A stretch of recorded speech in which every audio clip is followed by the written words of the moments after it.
নমস্কাৰ আপোনালোক সকলোকে প্ৰফুল্ল অসম ইউটিউব চেনেললৈ স্বাগতম জনাইছোঁ। যদি আপোনাৰ চেনেলটোলৈ প্ৰথমবাৰৰ বাবে আহিছে প্লিজ চেনেলটো ছাবস্ক্ৰাইব কৰি দিব, ভিডিঅ'টো এটা লাইক কৰি দিব আৰু লগৰ বন্ধু বান্ধৱীসকলক শ্বেয়াৰ কৰি দিব। এতিয়া আপোনালোকৰ বহুতে অপেক্ষা কৰি আছিল যে আসাম ফৰেষ্ট ডিপাৰ্টমেণ্টৰ নিউ এডভাৰটাইজমেণ্ট কেতিয়া মুকলি হ'ব। অসমৰ মাননীয় মুখ্যমন্ত্ৰী ডক্টৰ হিমন্ত বিশ্ব শৰ্মা ছাৰে হোজাই এখন নিৰ্বাচনী সভাত অংশগ্ৰহণ কৰিছিল আৰু সেই নিৰ্বাচনী সভাতে তেওঁ ঘোষণা কৰিছিল যে 2025 চনৰ নৱেম্বৰ মাহত আসাম ফৰেষ্ট ডিপাৰ্টমেণ্টৰ নিউ এডভাৰটাইজমেণ্ট মুকলি হ'ব। এই ভিডিঅ'টো লাষ্টত আপোনালোকৰ সেই ভিডিঅ'ৰ যিটো ভিডিঅ' ক্লিপটো মই লগাই দিম, আপোনালোকে নিজে চাই ল'ব পাৰিব। এতিয়া আপোনালোকৰ বহুতো ল'ৰা ছোৱালীয়ে আসাম ফৰেষ্ট ডিপাৰ্টমেণ্টৰ নিউ এডভাৰটাইজমেণ্টৰ বাবে অপেক্ষা কৰি থাকে, কিয়নো আপোনালোকৰ আসাম ফৰেষ্ট ডিপাৰ্টমেণ্টৰ যিটো ফৰেষ্টাৰ গ্ৰেড 1 পদ আছে আৰু আপোনালোকৰ যিটো ফৰেষ্ট গাৰ্ড পদ আছে, সেই পদ দুটাত আপোনালোকৰ যিটো হাইটটো আপোনালোকৰ অসমৰ কম লাগে আৰু আপোনালোকৰ বয়সটো বেছি হ'লেও ইণ্টাৰভিউ দিব পাৰে। এতিয়া আপোনালোকক মই জনাই দিম যে আসাম ফৰেষ্ট ডিপাৰ্টমেণ্টৰ যিটো ফৰেষ্ট গাৰ্ড, তাৰপিছত ফৰেষ্টাৰ গ্ৰেড 1, তাৰপৰা আপোনালোকৰ AFPF আৰু ড্ৰাইভাৰ কনষ্টেবল, তাত আপোনালোকৰ হাইটটো কিমান লাগে আৰু বয়সটো কিমান হ'লে আপোনালোকে এপ্লাই কৰিব পাৰিব।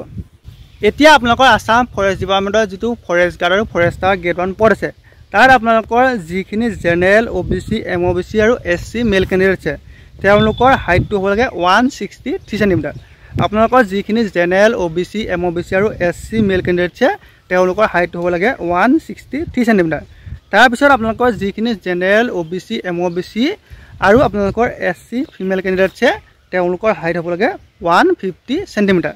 তাৰপিছত আপোনালোকৰ যিখিনি ST P নাইবা ST H মেল কেণ্ডিডেট আছে, তেওঁলোকৰ হাইট হ'ব লাগে 153 চেণ্টিমিটাৰ। আৰু আপোনালোকৰ যিখিনি ST H বা ST P আপোনালোকৰ ফিমেল কেণ্ডিডেট আছে, তেওঁলোকৰ হাইট হ'ব লাগে 145 চেণ্টিমিটাৰ। এতিয়া বহুতে ক'ব খোজে যে আপোনালোকৰ আসাম ফৰেষ্ট ডিপাৰ্টমেণ্টৰ যিটো ফৰেষ্ট গাৰ্ড পদ আছে নাইবা ফৰেষ্টাৰ গ্ৰেড 1 পদ আছে, তাত আপোনালোকৰ হাইটটো অসমতকৈ বেছি লাগে। বহুতে আপোনালোকৰ কথাখিনি ভালদৰে নাচায় আৰু কৈ দিয়ে যে আপোনালোকৰ হাইটটো বেছি লাগে, কিন্তু আপোনালোকৰ যিখিনি জেনেৰেল OBC MOBC আৰু SC মেল কেণ্ডিডেট আছে, তেওঁলোকৰ হাইটটো বেছি লাগে অসম আৰক্ষীৰ, কাৰণ আপোনালোকৰ অসম আৰক্ষীত হাইট লাগে 162.56 চেণ্টিমিটাৰ আৰু আপোনালোকৰ যিটো ফৰেষ্ট গাৰ্ড আৰু ফৰেষ্টাৰ গ্ৰেড 1 পদ আছে, তাৰ হাইটটো হ'ব লাগে 163 চেণ্টিমিটাৰ। গতিকে আপোনালোকৰ হাইটটো অকণমান বেছিয়ে লাগে।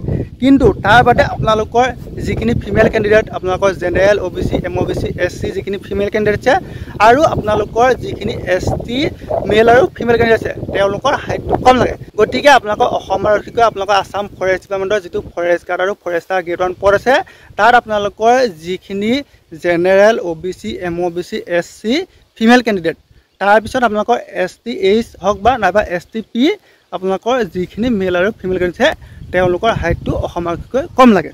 তাৰপিছত আপোনালোকৰ যিটো AFPF Assam forest protection force, তাত আপোনালোকৰ যিখিনি জেনেৰেল OBC MOBC আৰু SC মেল কেণ্ডিডেট আছে, তেওঁলোকৰ হাইট হ'ব লাগে 162.56 চেণ্টিমিটাৰ, আপোনালোকৰ অসম আৰক্ষীৰ সৈতে সমান।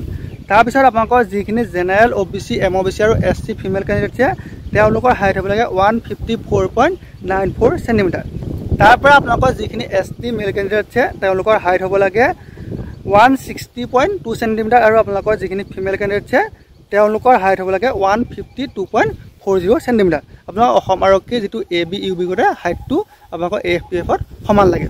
তাৰপিছত আপোনালোকৰ বয়স, আপোনালোকৰ ফৰেষ্ট গাৰ্ড আৰু ফৰেষ্টাৰ গ্ৰেড 1ত আপোনালোকৰ যিখিনি জেনেৰেল কেণ্ডিডেট আছে, তেওঁলোকৰ 18ৰ পৰা 40 বছৰলৈকে এপ্লাই কৰিব পাৰে।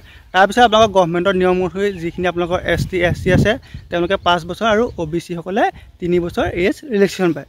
তাৰ পৰা আপোনালোকৰ যিটো AFPF Assam forest protection force, তাত আপোনালোকৰ যিখিনি জেনেৰেল কেণ্ডিডেট আছে, তেওঁলোকে 18ৰ পৰা 25 বছৰলৈকে এপ্লাই কৰিব পাৰে আৰু আপোনালোকৰ যিখিনি ST SC আছে, তেওঁলোকে গভৰ্ণমেণ্টৰ নিয়ম অনুসৰি এজ ৰিলেক্সেশ্যন পায়।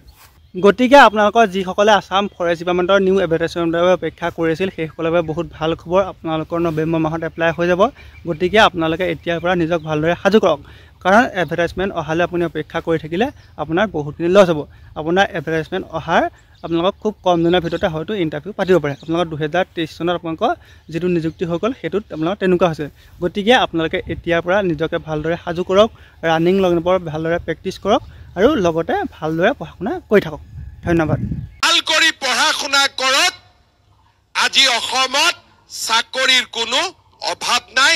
এই চাকৰি হৈ গ'ল, নৱেম্বৰত মই আকৌ পুলিচৰ ইণ্টাৰভিউ, ফৰেষ্টৰ ইণ্টাৰভিউ মই আকৌ উলিয়াব গৈ আছোঁ। তাৰমানে প্ৰত্যেক বছৰে চাকৰিৰ ইণ্টাৰভিউ চলি থাকিব